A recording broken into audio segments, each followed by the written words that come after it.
Good afternoon, everybody. Good afternoon. I hope you're enjoying your lunch. We're going to get started with our program this afternoon.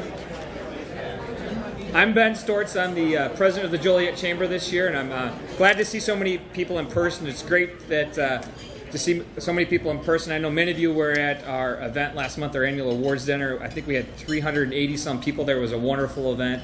I think we've got 240 or so here today, so it's great to be back in person to see people. I think we really benefit by having this interaction together. So today we have with us Mayor Bob O'Dekirk, who is going to give us an update on the city. And a little background on the mayor. He's a graduate of the University of Illinois and the John Marshall Law School. Prior to being an attorney, Bob worked as a Joliet police officer for 10 years. He was a highly decorated police officer and was awarded the Martin Murin Labor Award in 1995. After graduating law school, Bob left the police department to become an assistant corporation counsel for the City of Chicago. In 2005, Bob was recruited to work with the United States Department of State in Iraq. After spending 20 months in Iraq, Bob returned to the United States to practice law and eventually become a partner in the O'Dekirk, Allred & Associates, located here in downtown Joliet. In 2011, Bob was elected to the Joliet City Council. In 2015, he was elected mayor and re-elected in 2019. He's married to Rebecca, and they live on the near west side with their 3 children. Please welcome Mayor Bob O'Dekirk.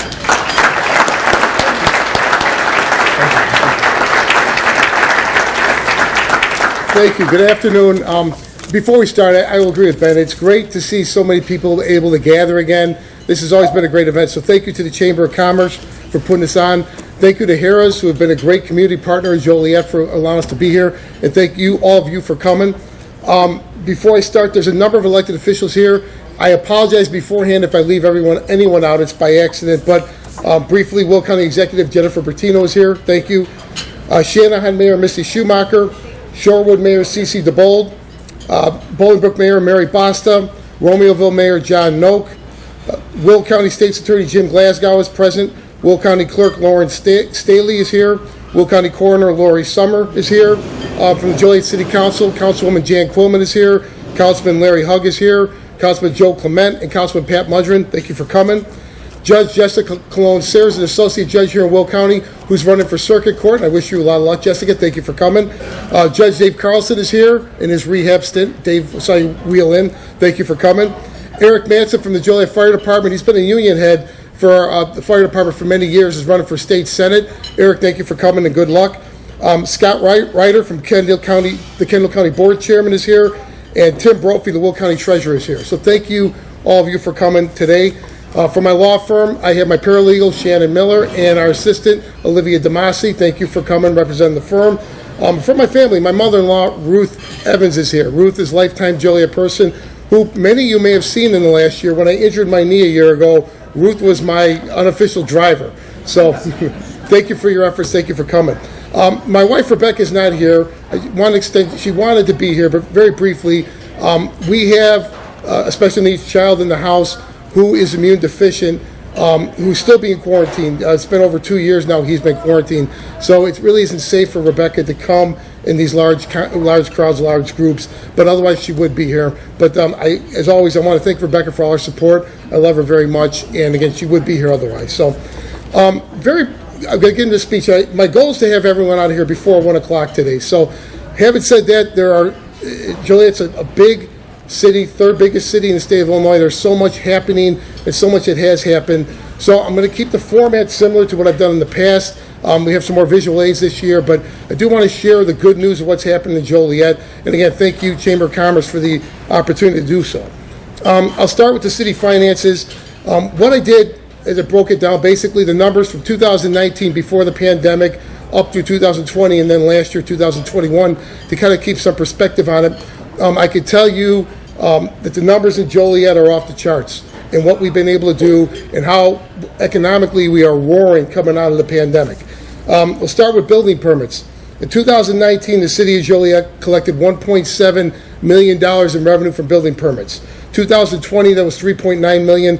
2021, $5.6 million. It's almost tripled from where we were before the pandemic. The estimated construction value in Joliet just in the year 2021 is $500,455,000. It's $500 million of construction in our city just in last year alone. It's an incredible feat accomplished by the city council, city staff. The real estate transfer tax tells a similar story. In 2019, $2.2 million. 2021, $3.8 million. It's almost doubled in Joliet. The revenue from hotel motel tax, again, $2.9 million in 2019, 2021, $3.7 million. Gaming revenue. This chart will show revenues had been declining prior to the pandemic, but for a few years it stabilized around $18 or $17 million. 2019, $17.3 million. During the pandemic year with the closures, it fell to $7.5 million. It rebounded last year to $13.4 million.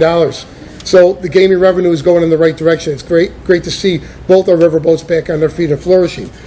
Sales tax revenue in Joliet. In 2019, it was $49.6 million. 2020 fell off to $48 million. Last year, $59.2 million. So all total, when you look at general fund revenue, it's all the revenue the city collected in 2000 or last year. In 2019, the city collected $185.2 million in revenue. In 2020, that was $189.6 million, but $7.4 million of that money was from COVID money that came, federal money. That was the first round of COVID funding. Last year, the number jumped to $214.5 million in general revenue. $11.1 million of that is COVID money, the second round of funding that came through. But again, if you back that money out, from 2019 to last year, the city of Joliet had an $18 million jump in revenue. Again, it just shows how well our city's doing. That, of course, is reflected in the general fund balance. That's a reserve fund, essentially the city savings account. In 2020, when the national shutdown went down and businesses were shut down all over the state, we started drawing money out of the reserve fund. And, of course, at that time, no one knew how deep that hole was going to be. In 2019, we had $47.4 million in our reserve fund. In 2020, we ended with $48.3 million after the COVID funding. In 2021, we have a healthy $59.9 million in our reserve fund. So, like all the other metrics, Joliet is heading in the right direction. The trajectory is correct in Joliet. And then finally, last number I'll throw at you has to do the estimated assessed value of property in Joliet. Again, the chart or the graph will show that there were several years where property values were declining and declining somewhat rapidly in Joliet. That ended in 2015. It's gone up every year. I'm happy to report that last year the average property in Joliet rose by 9.6% in value. And the incredible stat that since 2015, property in Joliet on average has increased in value 44.5%. So again, there's a lot of people that deserve credit for that. Certainly my peers in the city council, city staff, various city managers. But again, the numbers speak for themselves and show where our city is going. So again, thank you, Chamber, for allowing me to pass that information out. I've given this speech. This is my 7th State of the City speech I've given. There's several topics that I seem to cover every year. The water project, the Culinary Project at I-80 and I-55, and the Holboat Road Bridge. So I'd like to touch on those briefly and give updates as to where those projects are at, and then we will move forward to some of the economic development from last year. The water project, a quick rundown. I think most people know we are sitting on an aquifer. We're drawing water out of an aquifer that's supposed to run to the point where we can no longer meet our needs by the year 2030. Joliet's been drawing water off of this aquifer since 1907. So have many communities in this area. In 2017, I reformed the Environmental Commission at City Hall, a bunch of volunteers that came forward to study the different options we have and make recommendations to the council. They looked at 14 different water options, eventually recommended the Lake Michigan water option with the city buying or running pipes through Hammond, Indiana. On January 28th of 2021, the Joliet City Council did choose a Lake Michigan option, but instead buying water from the city of Chicago. So again, I think people realize what's going on with that. Just an update on what's happened in the last year. Number one, the Water Commission, the regional approach that we decided to take in Joliet was approved in Springfield. The legislation was passed and signed by Governor Pritzker, allowing us to form a Water Commission. Number two, our outreach to other communities was successful. To date, there are 5 other communities, some of the representatives are here today, that had the wisdom to join Joliet on what we're trying to do in our Water Commission. That's Shorewood, Shanahan, Manuka, Romeoville, and Crest Hill. So again, I want to compliment their leaders, again, for having the foresight and the vision to join what Joliet is doing. We are going to be in control of our water system. We have a 100-year deal struck with the city of Chicago at lower rates than anybody else is paying.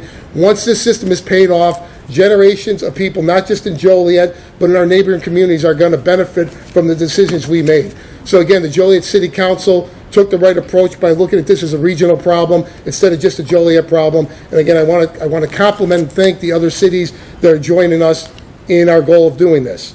One other thing that happened in 2021 was we received our Lake Michigan allocation. That's permission to draw millions of gallons of water a day from Lake Michigan. Now, with that came a couple provisions that we had to complete here in Joliet. We're in the process of beginning them. One is to receive and keep a Lake Michigan allocation. The city has to show water loss in their system of 10% or less. That had been a problem in Joliet. Currently, we lose about 30% of the water that we pump, mostly due to an aging infrastructure and aging water mains. So what the city of Joliet is currently doing as we speak is every water main that was built or put in place before 1970 is going to be completely replaced. This year alone, we are going to replace 20 miles of water mains at a cost of $38 million. Along with that, the city has pledged to replace every lead pipe within the city of Joliet, whether it's the city's responsibility or the homeowner's responsibility. We received $9 million in funding for a grant to do that, and we are, along with replacing the water mains, going to replace all lead pipes in Joliet at no cost to this individual or specific homeowner. So again, this is all part of the water project. It's not just a matter of building a pipeline. There's a lot that goes into it, but it's happening as we speak. I'm happy to say we're on target to be done by 2030 and switch over to the Lake Michigan water by 2030. Again, a lot of people deserve credit and thanks for this. Certainly Allison Swisher, who led the project with the water department, her staff, our consultants, and again, the other city officials and the elected officials that were all part of this. The Culinary Project at I-80 and I-55 I've been talking about for several years. After or during the pandemic, it seems like the project, at least publicly, has gone a little bit in the shadows, but I'm happy to say that Cullinan has not stopped working and they are moving forward, including an additional purchase last year of 45 acres on that site. The total site plan now is 310 acres.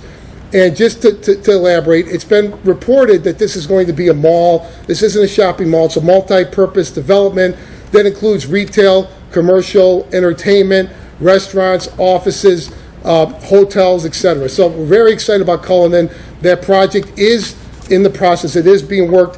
In 2021, the engineering for the Olympic Avenue Bridge, which would extend the Cullinan property to Hobolt Road, would get access directly to Hobolt Road. The engineering was completed and the construction on that bridge and road is going to begin this summer. The initial phase of the on-site road network has been begun by Cullinan, and the I-55 interchange, which really is crucial to the property. The idea that there's going to be a new exit to I-55 built right at that site, lead directly to the property. We know that any real development needs that interchange. IDOT has made the commitment through the hard work of Cullinan, Diane Oberwhelman and her team. Our Senator Durbin, Senator Duckworth have been involved in this at the federal level. If you're on I-55 or you go out to the site, you can see the work on that interchange is underway. The flyers for the interchange the piers for the interchange flyover ramp are completed, and the beams are set to be set early in April. So the I-55 interchange work is being done, and work on the property is being done. Thank you, Cullinan, for sticking with Joliet through these hard times. I'm very excited about what is going to be at that property. And then finally, the Hobolt Road Bridge. I have talked about that every single speech I've given. A quick story. When I first got elected mayor, I met with a number of other elected officials. I went to Larry Walsh's office and met with him and Nick Palmer. And during that conversation, we talked about all the development going on to the south, all the new businesses and new industry and the new jobs that are coming to our region. And I stressed to Larry, and he agreed, that we have to start addressing the infrastructure locally. I told Larry that the Hobolt Road Bridge idea was presented to me when I was still a city councilman, probably about 2012 or 2013. I told Larry that I wanted to get behind this idea. I wanted his help, and working with the county, we wanted to make this a reality. As the slides are showing, it is a reality. The bridge is being built as we speak. And real quickly, a rundown on that project. The state of Illinois is going to build a new interchange at Hobolt Road and I-80. The state of Illinois is going to expand Humboldt Road to 4 lanes from I-80 going south to Route 6. And from Route 6 over the river into Center Point, private funding is building the road and the bridge. Again, you're seeing the slides of the bridge under construction. It's about $180 million of private money, largely by Center Point, is being invested in that bridge. So, again, Governor Rauner came to town to announce the bridge project. Governor Pritzker has come to town to announce the bridge project. It's a major public works project that's happening in our city and in Joliet. It took a while to get going, but I'm happy this year when I'm talking about it. I can show pictures of the construction, not just talk about the idea or what the state of the lawsuit is. So happy to talk about that today. Regarding infrastructure, that has been an issue and a growing issue in our city. And I have a slide I want to show. I want to present. Just by a show of hands, how many people in the crowd recognize what this is a picture of? If you can, if you raise your hand. I just maybe 10 or 15 hands out of 300 people. What you're looking at is a drone picture. Our Joliet Police Department took a drone picture for us. That is a picture of the Union Pacific Intermodal located in Center Point, Joliet. And you can get an idea of the scope of this, the number of cranes, the number of containers, the number of trucks that are on site. What I think has been missing for a lot of people in our community, this is only half of what's going on at Center Point. Elwood has a second intermodal, Burlington Northern. It's the same size. Burlington Northern is in the process of doubling their operation. So if you want to understand the warehousing, the logistics, the traffic that's come to our region, it's coming from the 2 intermodals. And again, I think a lot of this has been lost in a lot of the yelling and screaming that's gone on between cities or with different projects. But I want, again, to use my speech as an opportunity to show the scope of what's happened. When we say that Center Point is the largest intermodal port on the North American continent, that's not hyperbole, it's true. You're looking at it. Every day, thousands and thousands of containers are brought in by rail from the port in Long Beach, California. They're dropped off here in Joliet or in Elwood. Trucks are coming into this project and taking them out and bringing empty containers back in to get shipped back to Long Beach and eventually to the Far East. So that's what's happening in real time in our community, and it has led to a lot of the infrastructure issues that we're facing. I just want to tie that back to the Humboldt Road Bridge, because in my mind, that is the first attempt that any municipality has made to try to get a handle on what's happening in this southern region of Joliet and in Elwood. And it's not just a local solution. When Elwood saw a problem with trucks in their community, Elwood's idea or solution was to close Walter Strawn Drive. What that did was send trucks on Millsdale through neighborhoods, send trucks to the Abraham Lincoln Cemetery, they have to turn around, or dump all their trucks on the Laraway Road, a Joliet road, forcing eventually Laraway School to have to close and relocate because of the number of trucks on their road. We didn't do that in Joliet. We continue, like the water, we want to work with the communities around us and take a regional approach, something that's not just going to benefit the city of Joliet, but benefit the entire region. That's the Humboldt Road, and I'm going to be outspoken. The city of Joliet deserves credit for moving that issue forward, and again, not just taking an approach that's going to benefit Joliet, but benefit everyone involved. So, thank you for giving me the time to do that. Regarding economic development, and back, when I talk about the intermodals, it isn't all negative by any means. The economic development that stemmed from the intermodals has benefited Joliet and all our surrounding communities greatly. But just in the last year alone, to give you an example of what the intermodals are bringing to our community, Lion Electric announced they're building a manufacturing plant in the city of Joliet. This is not in the intermodal. It's off of Route 6 near Shanahan. But Lion Electric is a 900,000 square foot facility. It is the first U.S.-based manufacturing plant from the Canadian company Lion Electric. It will be the largest electric car manufacturing plant in North America. Lion Electric is going to employ over 1,400 full-time people for their plant. It's going to produce electric trucks and electric buses. And a quick rundown on Lion Electric, who are great people. They've been to Joliet several times. This wasn't a regional search. They were looking at sites all over the United States to build this plant that's coming to Joliet. I do want to thank Governor Pritzker and his team. They were very aggressive in Lion Electric with the incentives they offered to get them to come to Illinois. The finalists for this project were the city of Joliet and a city in Texas, and Lion Electric chose Joliet. And I think it shows, again, with what's happened in our city, we just aren't competing on a regional level. We competed on a national level, and we won. and this great project is coming to our city. So thank you to Lion Electric, again to our staff and to Governor Pritzker for their work in getting this done. Within Centerpoint last year, Walmart built the fulfillment center. It's 1.1 million square feet. Harbor Freight built and opened a fulfillment center, 1.6 million square feet. So again, the access to the intermodals, the distance to the intermodal is crucial to understanding what continues to happen in Joliet and the region around us. Having said that, the economic development in Joliet extends far beyond the southern region. We currently have another hotel being built. It's the Candlewood Suites at 1461 Rock Creek. It's right next to the hotel near Hobolt and I-80. It's a 13,000 square foot facility with 85 rooms. We're glad to see them come to our city. There's development happening all over Joliet, really too much to talk about. I did pull out 4 specific areas and just mention what's happening there. I wanted to do that in the speech today. Number 1, the Northridge Plaza at Larkin and Theodore has really had a renaissance. The BioLife Plasma Center opened there earlier this year. Vaza Fitness has just opened about a month ago. It's a 60,000 square foot redevelopment of what had been a vacant grocery store. And then, of course, Portillo's. You can see the lines if you drive down on Larkin Avenue, all open in the Northridge Plaza. And of note, really happy for the Northridge people. That was one of the developments that was hit the hardest during the riots in May of 2020. The damage that was done to many of those stores, the looting that occurred on site at Northridge, and it's great to see less than 2 years later, again, the renaissance that's happened there and how they've bounced back. I'm really, really happy and proud for the people over at Northridge. A second area I wanted to talk about was the Larkin and Jefferson Street area and West Larkin Avenue. Obviously, Tony Finer Foods was a great announcement for our city. If you drive by, you can see the construction that's being done right now. And again, that was blight. That was Kmart. That was abandoned for several years, right in one of the main intersections of Joliet. It's great to see that corner come back to life. Planet Fitness has already announced that they are going to build a facility on that site. Tony's has several other developments that also are going to be coming. So thank you to Tony's and Planet Fitness and everyone who's investing on that site. Just down the street at 1866 West Jefferson, Pop's Italian Beef just opened within the last month. At 2410 West Jefferson, Small Cakes open.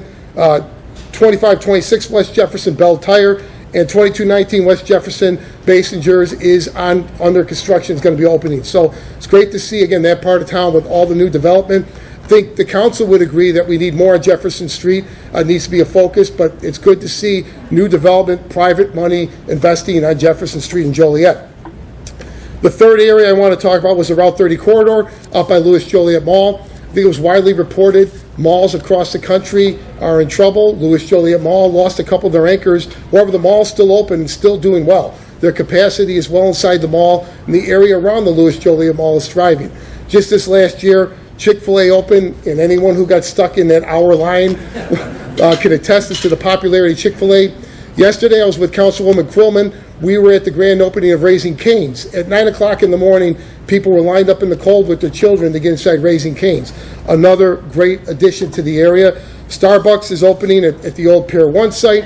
And, of course, we had the big announcement near the Costco site that Olive Garden will be coming to Joliet. Great national chain that was in high demand in our city for many years. So, again, just another example of the constant development, the development and the investment that continues to happen in Joliet. And then finally, I want to talk about downtown Joliet. We always talk about that in the speech. But again, give a flavor for what's happening downtown throughout the pandemic, the investment and the redevelopment that continues to happen. There are a number of businesses that opened last year. I'll go over the list really quickly. Joliet Creamers at 173 North Chicago. They buy, sell, and trade collectible sneakers. And by all accounts, it's a very profitable business, and they're doing well. Welcome to Joliet Creamers. The Juncture at 114 East Jefferson. They sell 70s, 80s, and 90s vintage clothing and accessories, which I guess I'm going to break some bad news, but most of the people in this room, we are now officially vintage. Studio 88 at 72 North Chicago. It's a photography and selfie studio. Artisano at 103 North Ottawa. They sell clothes, shoes, and accessories handmade in Mexico. Cafe de Casa at 3 Ohio Street. They had a location on Plainfield Road, a very profitable location. They moved a little bit further to the west into Crest Hill, and we're happy to welcome them back to Joliet. They're opening a location in downtown. They're going to do very well at that location. Dragon's Den at 124 North Ottawa. It's a gaming and collectible store. Tamales Carina at 30 Ohio Street. It's a tamales restaurant. The Nail In Academy at 160 North Chicago, which is a cosmetology school. And then Cut 158, the very successful and popular downtown steak restaurant, is moving to the Rialto building. I think they're going to triple the size of their location to meet the demand for the great food they serve there. So, again, with the issue that's going on with the bridges, I'm going to talk about that in a minute, and with the pandemic and what's going on, to see so many new kind of niche operations open in downtown is very encouraging. And the one last point I'll say, I know there's city center partnership people here. It's long been identified a goal for downtown redevelopment is to attract younger people to come to downtown Joliet. Most of these stores and most of these places are doing just that. And beyond that, I've had an opportunity to meet all the owners, the people starting stores. Many of them are in their 20s. So it's really encouraging to see young people believing in our city, willing to invest and try to operate business in our city of Joliet.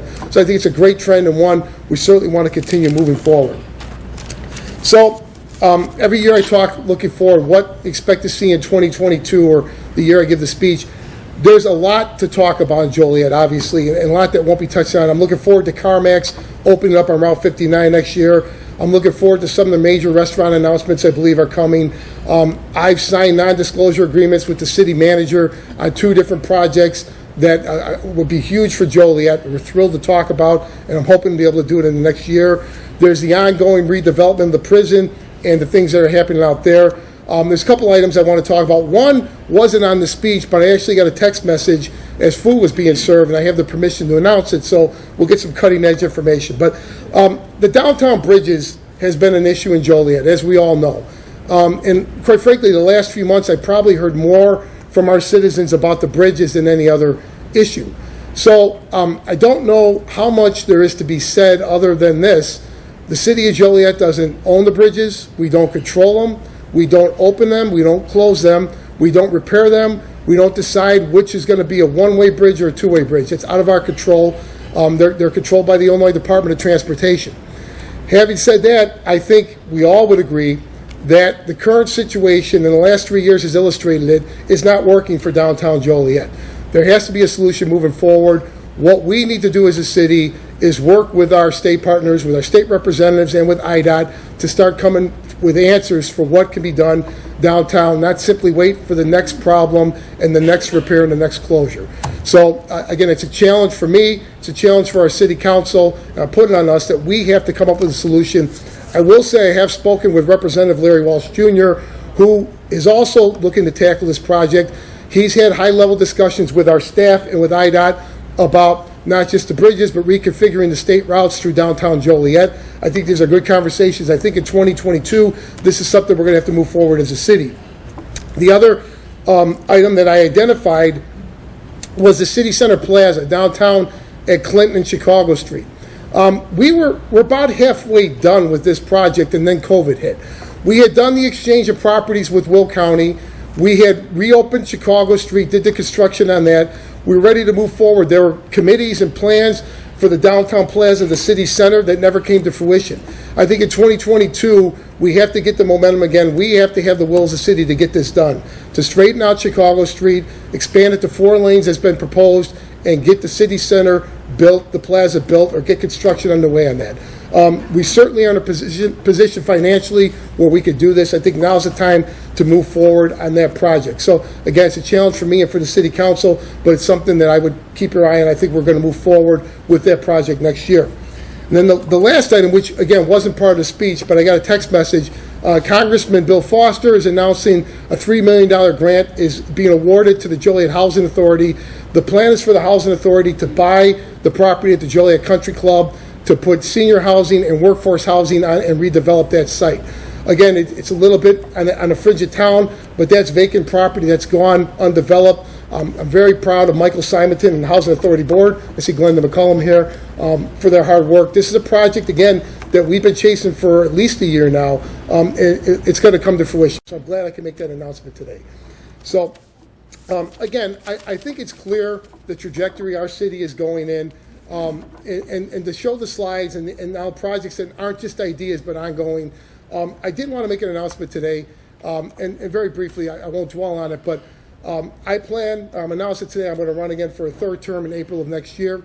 I want to keep the momentum that we have in Joliet going. I want to keep us on the same upper trajectory that we've been on, and I certainly want to see through these projects that have begun while I'm mayor. I want to be here and see them through and see them to their completion. So, again, I want to thank you for all your time.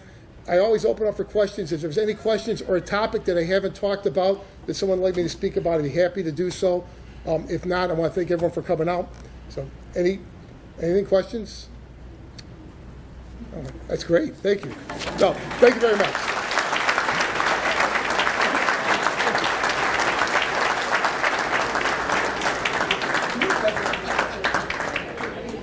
Thanks, Mayor. Thanks for a great presentation. It's obvious there are a lot of great projects and initiatives ahead of us, so thanks for being here today and presenting. Really appreciate your time. Just a couple of announcements before we go. I did want to thank our sponsors today. I want to thank Cullinan for being here today and sponsoring. Also Silver Cross for sponsoring today. Citgo and ExxonMobil. Thank you for your sponsorships. This event wouldn't be possible without you. Thank you.